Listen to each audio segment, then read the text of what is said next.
Hello and welcome to the Loudspeaker, your definitive guide on how to scale your startup. This first tip for every fintech startup is what are the media and press saying about us? How are we being perceived by these people? PR stunts are any activities that allow you to engage with the audience. I don't agree with the fact that all publicity is good publicity. Here is where we talk to communications professionals from all around the world to let you know what are the best practices and cool ideas that you can implement for your startups.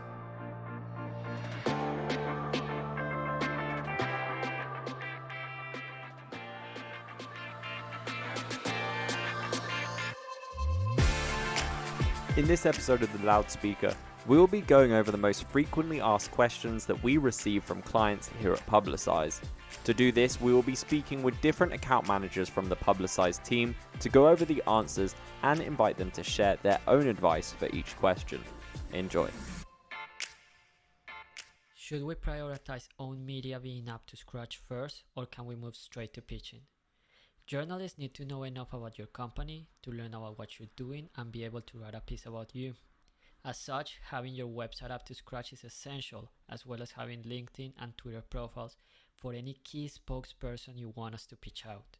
These things would need to be ready before we start external media pitching. Having a strong, consistent blog is definitely an advantage and can help with SEO, but it is not vital, so if you don't have a company blog, we could still get going with external pitching before working on a blog.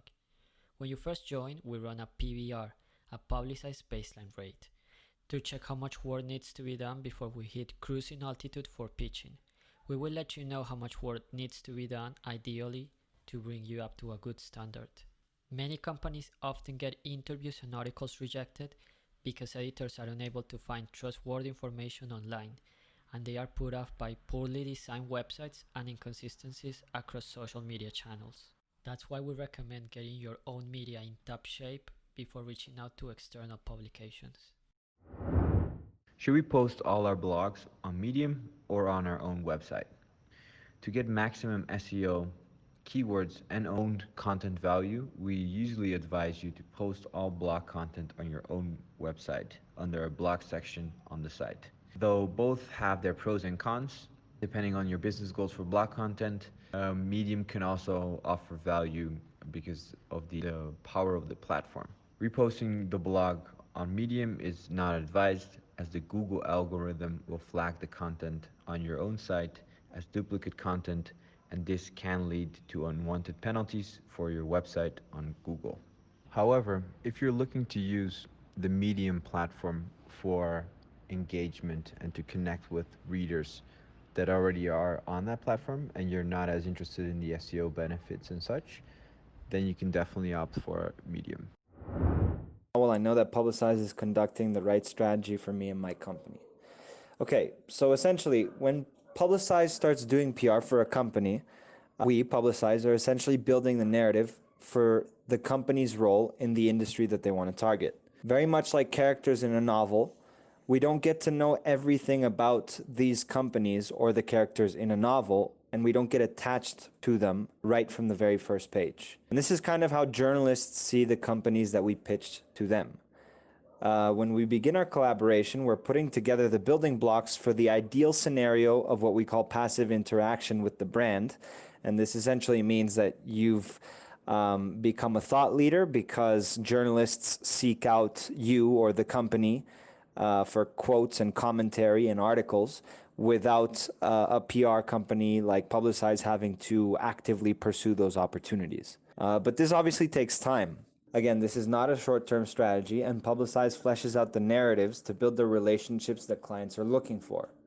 So we refine our strategy continuously when we reach out to these journalists so that we can understand where there's interest, who's responsive, and who wants consistent contribution.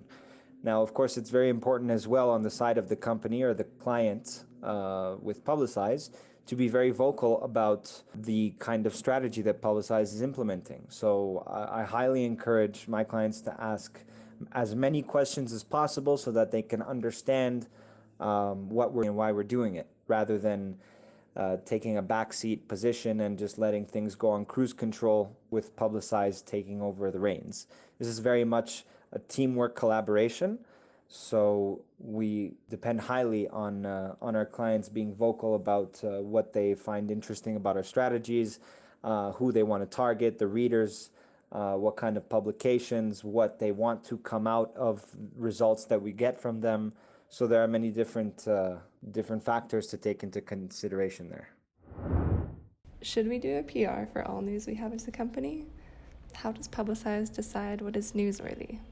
We recommend using press releases for only the biggest news coming out of your company.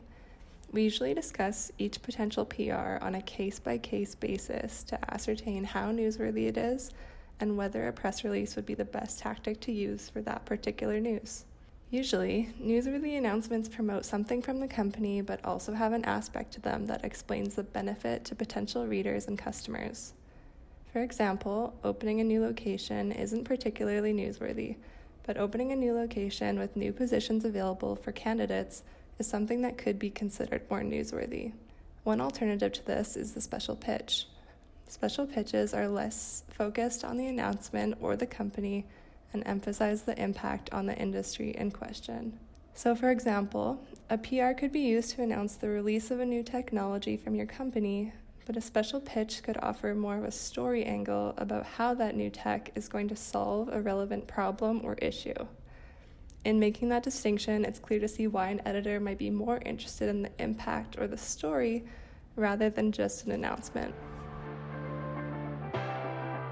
If you're interested in seeing how Publicize can grow your startup, sign up for a free PR assessment on our website.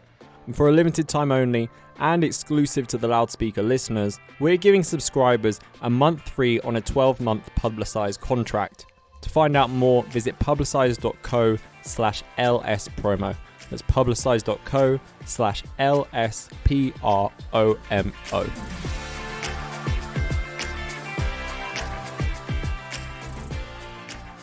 Why are self-promotional guest articles not successful, and which tactic should we choose if we want to be promotional? So it is very rare that any media outlet of any size will publish a self-promotional article unless they were paid for it. Journalists most of the time, or for most part of it, are concerned with what is interesting to the readers, which is really straight advertising. Our recommendation is that to pitch for an interview and a podcast, and those hope the editors or journalists accept this. Our chances to be more self-promotional could increase since they will be the ones writing the article. However, I also wanted to touch 2 points in this case. First are the guest articles. These are tough leadership pieces that help you to position your brand and gain backlinks and as well brand visibility. You need to build credibility through guest articles, and any decent publication won't take anything too promotional. So our recommendation is to think like a journalist and ask yourself if the content is interesting for your readers and if it's worthy of being published. On the other hand, the blog management helps you to gain brand awareness, build trust, generate engagements. Since we can be more self-promotional here, we can add links to the blog, such as, for example, if you have an application, we can include the link of the application, we can include the solution, we can include any information that you consider important to highlight in your blog. And it is because there is more flexibility, because it will go to your own media. To summarize, editors don't like to publish self-promotional guest articles for 2 reasons. The first one is because promotional articles or promotional pieces are inherently subjective and therefore provide lower real value to the readership. And second, editors know they can charge a certain price to post this type of articles. The best thing to have in mind then when writing a contribution is that if the author of the article doesn't consider the interests of the readers, then the editors will not publish it for free. My recommendation is that if you want to be promotional, go for the press release, webinars, podcasts, or blogs. When can we expect to see published articles and results? Well, this depends on many outside factors, so it's hard to give a definitive answer. Once we agree on a pitch idea, we'll draft this up and send it out to the media with your approval. Sometimes an editor might want to receive a guest article from you, which will then help to write. Other times, perhaps the editor or reporter will just want a paragraph of commentary or have a phone interview with you. In terms of when these results would actually get published, it really entirely depends on the journalist's deadline, the publication's editorial schedule, and the schedule of the editors as well. So all out of our hands basically, and with the third party being the media publication. So if we write a guest article and submit it to a publication, it could get published in a few days' time or even in a few months. But we'll always keep in touch with the publications and editors to make sure we update you on the expected publication dates for your results. One example I can give you is some bigger publications will request a guest article after we pitch them. We'll send them a guest article and it could go live the very next day.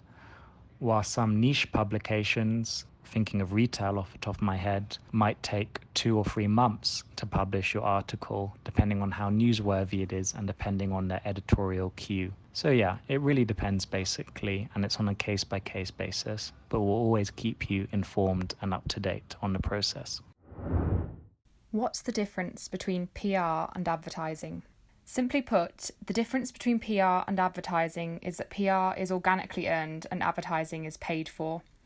When we talk about PR, we're generally referring to organic and earned media, i.e. opportunities that are not paid for. It's often seen as more authentic and helps to increase brand awareness and credibility, as you're actually offering valuable insights to an audience rather than directly plugging a product or service. Often PR comes in the form of editorial pieces, such as a guest article or a quote or comment within a wider article. The way we secure these pieces of coverage is by pitching unique, insightful and newsworthy ideas to relevant media contacts with the goal of offering value to their readers. Advertising refers to media opportunities that are paid for. It is more directly promotional, and there should be a disclaimer in the article or media feature to show that this feature came about due to sponsorship or payment. It's therefore often viewed as being less authentic, since realistically anyone with enough money can pay for coverage without necessarily offering value.